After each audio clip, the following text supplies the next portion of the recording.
আসসালামু আলাইকুম ওয়া রাহমাতুল্লাহি ওয়া বারাকাতুহু। প্রিয় বন্ধুরা, আজকে এসেছি আমার গোপালগঞ্জ জেলা সেই একটি গ্রামে এসেছি।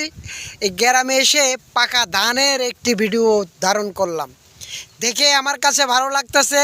সোনালি ধান কি সুন্দর বাতাসে ঢুলছে, তাই ভিডিওটা ধারণ করলাম।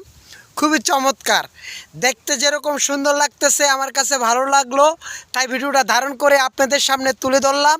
অবশ্যই এই ভিডিওটার আপনাদের করণীয় কি কি আমি একটু জানতে চাই, একটু দেখতে চাই আপনারা কি করেন, আমি একটু দেখব আপনাদের মাঝে।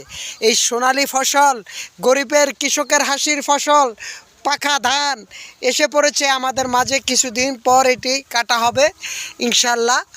তখন হয়তো আমিও থাকবো না, আপনিও থাকবেন না, কিন্তু এখন আমি ভিডিওটা ধারণ করলাম। আমার ভিডিওটা দেখে একটু আপনারা যা যা করণের ওটা করবেন। আল্লাহ হাফেজ।